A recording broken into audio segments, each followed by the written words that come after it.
शंकर जय रामतीर्थ बाबा सभी गुलबर्गा के लोगों को, कलबुर्गी वासियों को महाशिवरात्रि की शुभकामनाएं। आज भोले बाबा का दिन है, आज हमारे को आशीर्वाद देने का दिन है। आज भोले बाबा दिल खोल के बैठे हैं।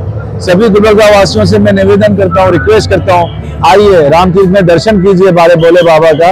ये भोले बाबा इच्छा पूर्ण भोले बाबा है। आपकी जो भी मनोकामना होगी ये भोले बाबा पूर्ण करेंगे। आपको जो चाहिए, जो इनसे मांगते हैं मिलेगा।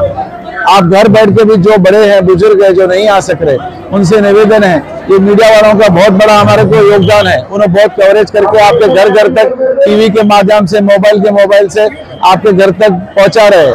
तो आप वहां पर भी दर्शन कर सकते हैं, लेकिन जो योग्य है दर्शन करने के लिए जरूर आइए, दर्शन कीजिए। यहाँ बहुत अच्छा व्यवस्था है, पुलिस वाले अच्छा काम कर रहे हैं, पूरा जो है ना मीडिया वाले अच्छा काम कर रहे हैं, कार्यकर्ता लोग अच्छा वर्क कर रहे हैं, सब लोग लाइन से दर्शन कर रहे हैं, सबको प्रसाद मिल रहा है, सबका काम अच्छा हो रहा है। और ये मंदिर की महिमा है कि भगवान राम जब वनवास के लिए निकले थे, तो भगवान राम जी जब यहाँ से गुजरे थे अपने टीम के साथ, उन्होंने ये भगवान शिवलिंग की स्थापना की, इसीलिए इसका नाम रामतीर्थ रखा गया है। आइए सब जने इसका दर्शन कीजिए और अपनी अपनी मनोकामना पूर्ण कीजिए। बोल शंकर भगवान की, रामतीर्थ बाबा की जय। ओम नमः शिवाय, जय शंकर। ಎಲ್ಲ ಸಮಸ್ತ ಕರ್ನಾಟಕ ಮತ್ತು ಕಲಬುರಗಿಯ ಜನತೆಗೆ ಶಿವರಾತ್ರಿಯ ಶುಭಾಶಯಗಳು। ಇಂದು ಪ್ರತಿ ವರ್ಷದಂತೆ ರಾಮತೀರ್ಥ ಅಮರನಾಥ್ ಸೇವಾ ಸಮಿತಿ ವತಿಯಿಂದ ಶಿವರಾತ್ರಿ ಹಬ್ಬವನ್ನು ಹಾಗೂ ಶಿವರಾತ್ರಿ ಮೇಳವನ್ನು 49ನೇ ಮೇಳವನ್ನು ಈ ಬಾರಿ ಆಚರಿಸ್ತಾ ಇದ್ದೀವಿ। ಇದಕ್ಕೆ ನಾವೆಲ್ಲ ನಾಗರಿಕರು ಒಂದು ದರ್ಶನ ಪಡೆದು ಆ ಶಿವನ ಕೃಪೆಗೆ ಪಾತ್ರರಾಗಬೇಕಂತ ಕೇಳ್ತೀವಿ।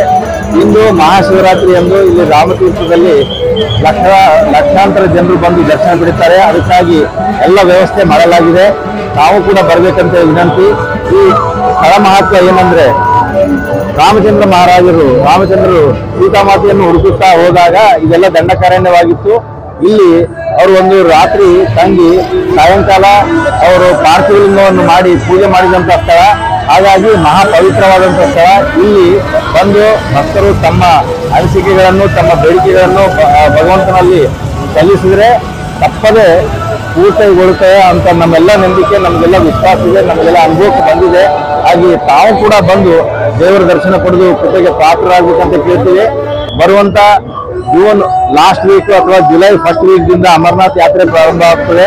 ಅದಕ್ಕಾಗಿ ಹೋಗುವಂತ ಭಕ್ತರು ಯಾರಾದರೂ ಇದ್ರೆ ನಮ್ಮ ಸಮಿತಿಯ ಸದಸ್ಯರನ್ನು ಯಾರಾದ್ರೂ ಭೇಟಿಯಾಗಿ ಡೀಟೇಲ್ಸ್ ತಗೋಬಹುದು। ನಾವೆಲ್ಲರೂ ಫ್ರೀ ರಿಜಿಸ್ಟ್ರೇಷನ್ ಮಾಡಿ ಅಲ್ಲಿ ಇದಕ್ಕೆ ಕೂಡ ವ್ಯವಸ್ಥೆ ಫ್ರೀ ಮಾಡ್ತೀವಿ। ಹಾಗಾಗಿ ತಾವೆಲ್ಲರೂ ಯಾತ್ರೆಗೆ ಹೋಗ್ಬೇಕಂತ ಕೇಳ್ತೀನಿ। ಹಾಗೆ ಕೈಲಾಸ ಮಾನಸರೋವರ ಯಾತ್ರೆಗೆ ಹೋಗೋದು ಕೂಡ ಗವರ್ಮೆಂಟ್ ಆಫ್ ಇಂಡಿಯಾ ಥ್ರೂ ಏನು ಹೋಗ್ತೀವಿ ಅದರ ಕೆಲಸ ಕೂಡ ನಮ್ಮ ಸಮಿತಿ ನೋಡ್ಕೋತದೆ। ಹಾಗಾಗಿ ಯಾತ್ರಿಕರೆಲ್ಲರೂ ಸಾಕಷ್ಟು ಜನ ದರ್ಶನ ಪಡಿಬೇಕಂತ ಕೇಳ್ತೀನಿ। ಜೈ ಭೋಲೆ, ಜೈ ಭೋಲೆ, ರಾಮತೀರ್ಥ ಬಾಬಾ ಕಿ ಜೈ, ಅಮರನಾಥ ಬಾಬಾ ಕಿ ಜೈ, ಬಂ ಭೋಲೆ, ಬಂ ಬಂ ಭೋಲೆ।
ಮಹಾಶಿವರಾತ್ರಿಯ ನಿಮಿತ್ತ ಬೆಳಗ್ಗೆ ಬ್ರಾಹ್ಮಿ ಮುಹೂರ್ತದಲ್ಲಿ ಮಹಾರುದ್ರಾಭಿಷೇಕ ಪೂಜೆಯನ್ನು ಮಾಡಿದೆ.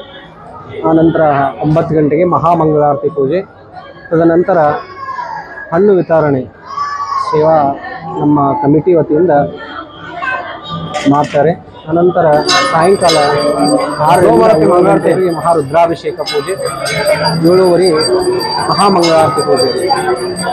ಅನಂತರ ಸಾಯಂಕಾಲ ಅವ್ವನ ಬಳಗ ಇವರ ವತಿಯಿಂದ ಭಜನಾ ಕಾರ್ಯಕ್ರಮ ಬೆಳಗ್ಗೆ 5 ಗಂಟೆವರೆಗೂ ಭಜನಾ ಕಾರ್ಯಕ್ರಮ ಇರುತ್ತದೆ. ಎಲ್ಲರಿಗೂ ನಮಸ್ಕಾರ. ನನ್ನ ಹೆಸರು ಅಂಜಲಿ. ಹಲವಾರು ವರ್ಷಗಳಿಂದ ನಾವು ಶಿವರಾತ್ರಿ ಹಬ್ಬವನ್ನು ಆಚರಿಸಿಕೊಳ್ಳುತ್ತಾ ಬಂದಿದ್ದೇವೆ. ಹಾಗೆಯೇ ಹಿಂದಿನ ವರ್ಷದಂತೆ ನಾವು ಈ ವರ್ಷವೂ ಅದ್ದೂರಿಯಿಂದ ಶಿವರಾತ್ರಿ ಹಬ್ಬವನ್ನು ನಾವು ಆಚರಿಸುತ್ತಿದ್ದೇವೆ.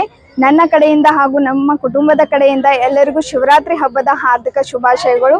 ಧನ್ಯವಾದಗಳು. ಹಾರ್ದಿಕ ಶುಭಾಶಯಗಳು ನಿಮಗೂ ಹಾಗೂ ನಿಮ್ಮ ಕುಟುಂಬದವರಿಗೆ. ಶಿವರಾತ್ರಿ ಹಬ್ಬ ಪರಂಪರೆಯ ಹಬ್ಬವಾಗಿದೆ.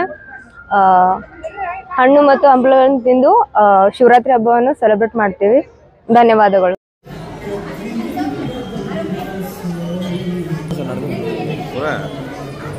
Ora,